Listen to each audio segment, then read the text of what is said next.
Hi, I'm Erin with Me Time, and today we are going to stitch the Polar Bear Triangle Treat Pouches from the Season of Gifting Bella Box.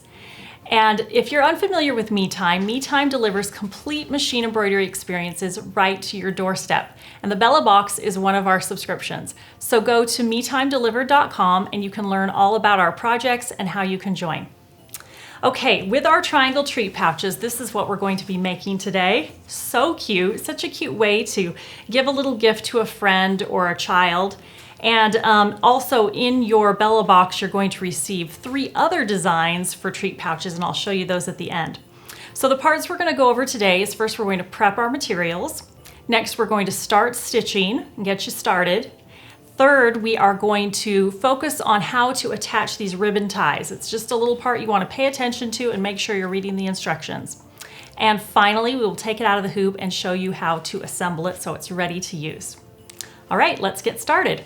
Let's look at what we've got, our materials, and how we want to make sure we prep them.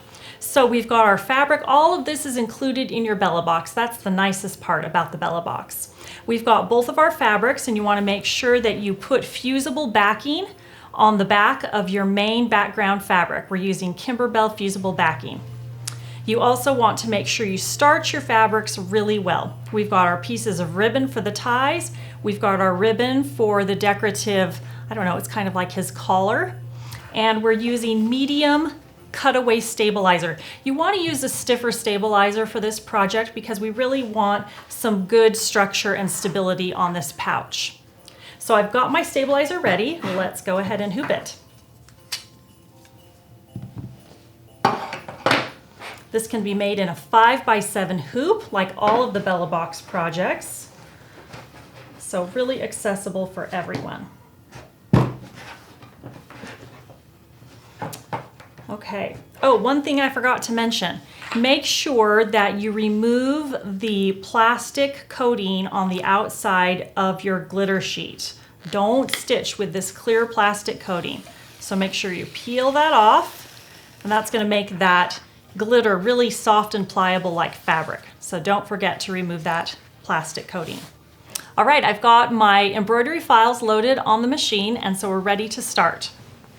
The first step is the placement line. So we'll just press our presser foot down and start. Okay, we'll remove the hoop from the machine, and this is the placement line for our project batting. So we'll take our project batting and make sure you cover this placement line completely, and we'll place it back in the machine to tack down that batting. Okay, I've tacked down the batting, and now we're going to trim this batting close to the stitch line.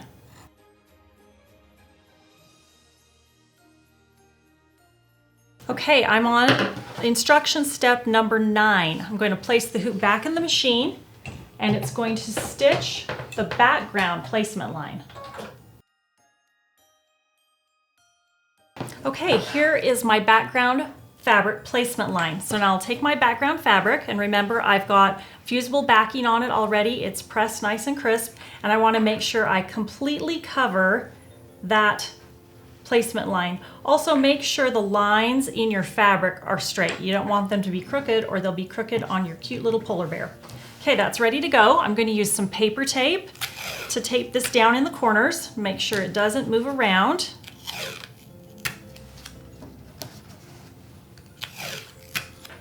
And you get a roll of paper tape in your Bella Box. So you'll have that ready and back in the machine.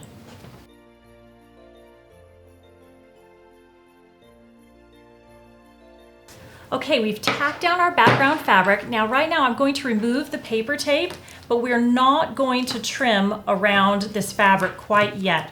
We're going to let it do all the stitching so we don't end up pulling the fabric through that tack down line. And I don't need to change my thread because I've already been stitching with my teal thread, and now I'm going to stitch some background quilting, and I want it to match the background, so I'll keep my teal thread in.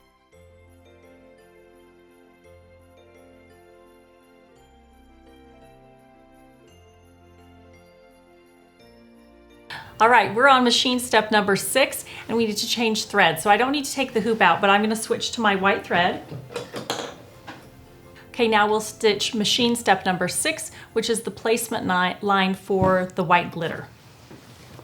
Okay, I've stitched my placement line for the glitter. Now I'll take the glitter and completely cover that placement line, and we want to use paper tape here to make sure it doesn't shift.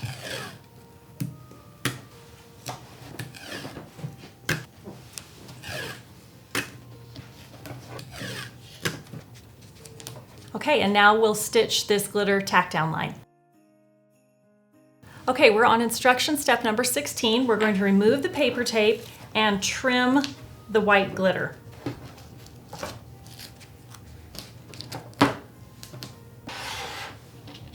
So I like to hold my glitter up at a 90-degree angle so that I can trim it nice and clean. There will be a cover stitch over the top of this, so it doesn't have to be perfect.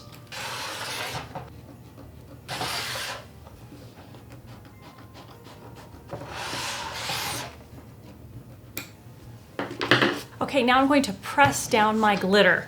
And what you want to make sure is that you do not use an iron directly on this embroidery glitter. You want to use a pressing cloth, and I'm just using some felt. So cover it completely, and you want to hold it down for about 10 to 15 seconds over each part of the glitter. And you know, it's not necessary to iron down the glitter. Some people like to leave it puffy. If that's the look you like, then you don't need to iron it. But it will fuse to the fabric if you iron it. You want to make sure you let that cool before you stitch on it again. So just give it about a minute to cool off so that you don't tear the glitter. And next what we're going to do is we're just going to keep stitching. You've got the ears, you've got the hat, you've got the face, and so I'm going to let you just go ahead and stitch those at your own pace. And we're going to skip ahead to step number 26 because right now, or excuse me, step number 25, because right now we're going to attach the ribbons. All right, I've just finished instruction step number 25, which is machine step number 16. And if you look, I used a visible thread color to stitch these ribbon placement lines. And so now I'm ready to line up my ribbons. So we're going to go ahead and just place them barely over the edge, right on top of that dark colored placement line. And you want to tape it in place, completely cover the ribbon.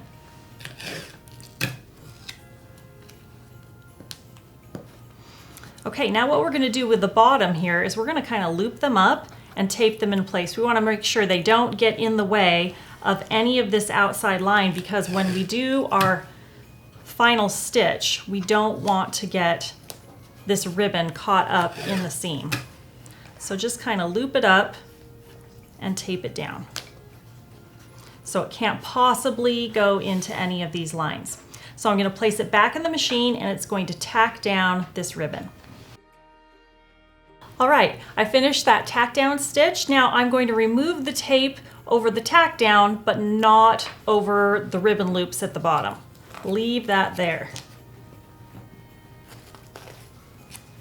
Okay, now I'm going to take my back of my project and I'm going to place it right side down, completely covering that outline.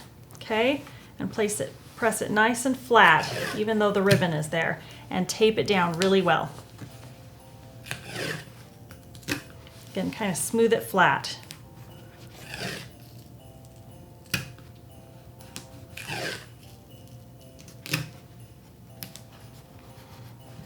Okay, and I'm ready to do my final embroidery stitch.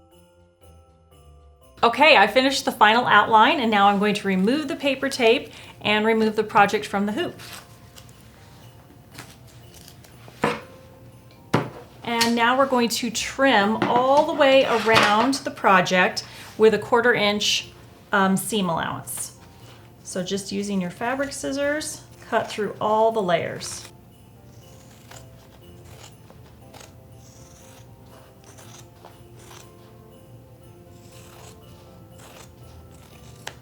And you can see the embroidery machine has left a little opening for us to turn. So we're going to clip these corners so we can get a nice crisp corner. So clip diagonally right across the corner, making sure you do not snip the stitch, but you can get right up to it. All right, now follow the directions and we're going to go around one more time, and now we're going to take this angle and take each corner a little closer and angle out that seam allowance. This is just going to help us get a nice crisp corner. Okay, and now I'm going to turn my project. I like to reach my finger in and grab a corner and push the corner through first. Okay, and then I kind of let the rest follow.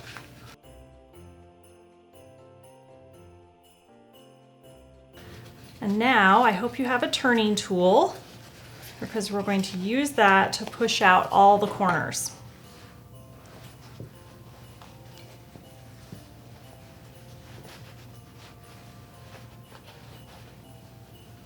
This is looking so cute. Now you can see it coming together. Now you can see why we use that tape to tape down the ribbon. Now we can remove it.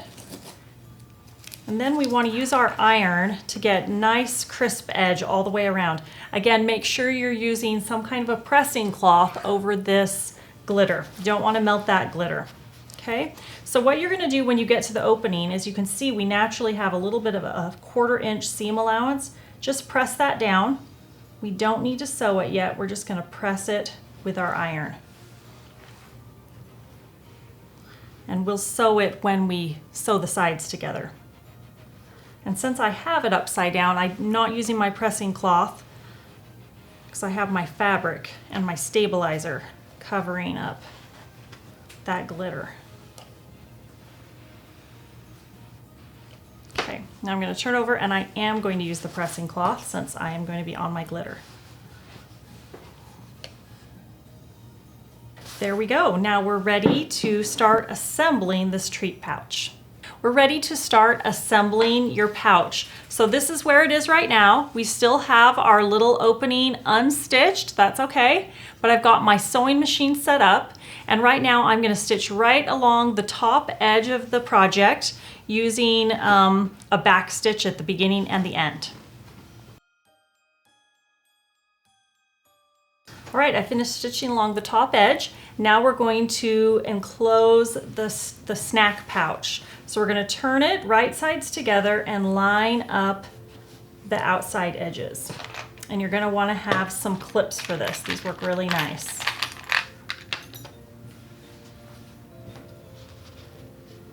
So make sure the corners are lined up and fold in that little seam opening.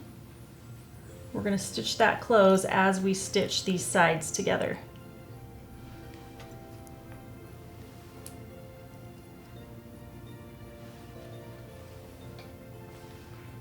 One more clip. Okay, and I'll go back to my machine. It says to use a scant 1/4 inch seam allowance.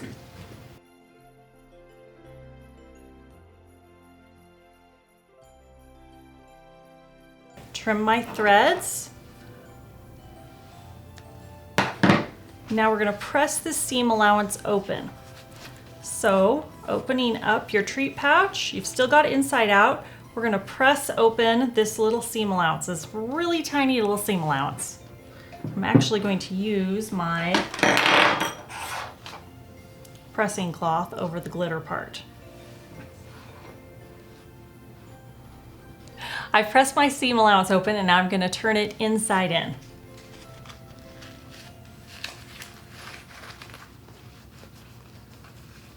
There we go. Now you can see we're getting there.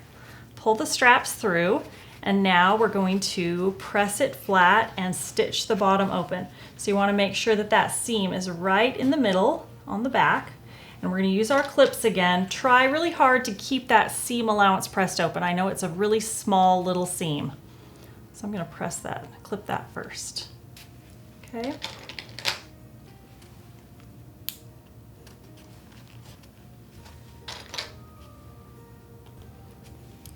And feel free to kind of crease that glitter so that it makes a nice crisp edge. Now when we stitch this down, we're going to stitch from the center out and then go back again, and from the center out. Don't go all the way across because it will tend to kind of shift and get lumpy. So we're going to start from the center and stitch toward me. Okay, I finished stitching the bottom edge. Now my stitch got a little bit wavy, but don't worry because we're gonna cover it up with this ribbon. So if it isn't perfect, that's all right. So now we're gonna take this cute red ribbon, this is also included in your Bella box, and we're going to place this around the bottom. It's kind of like a scarf. Okay, so I've got my ribbon and I've pressed it in half, just finger pressed it to make sure I put that center of the ribbon right on the center of the back of my project. And you're just gonna use a little hot glue right along the bottom. And let that cool. And then we'll flip it over. Okay. Now on the front, we're gonna create just a little bit of a, we don't wanna tie a knot. We're gonna bring it and we're just gonna kind of fold it and cross it over, okay? So again, a little bit of glue, don't use too much. You don't want it to come out and look globby.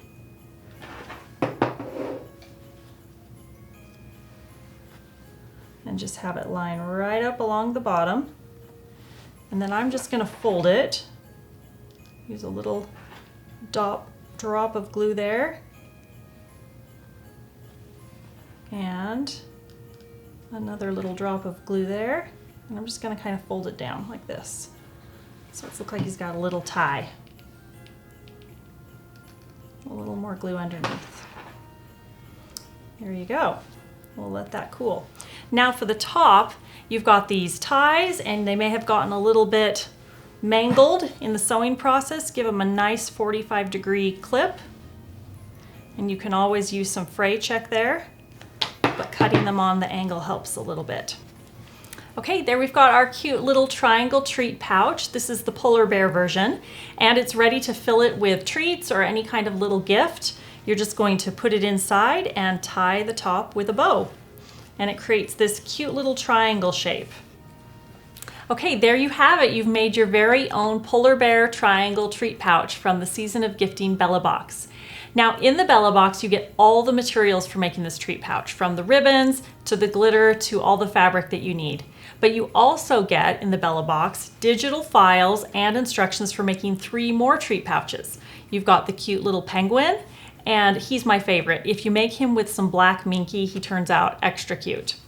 And we have the snowman, and last but not least, we've got Santa Claus. So the same basic instructions, you'll know how to make all of them. And make sure you check out our other tutorials for the Season of Gifting Bella box. We also have the surprise snap pouch tutorial and the countdown to Christmas tutorial. So go to metimedelivered.com and you can check out all of our machine embroidery subscriptions and get a Bella box of your own. Make sure you like and subscribe this channel so that you can make sure you don't miss any tutorials or other fun content. Now go and enjoy a little well-deserved me time.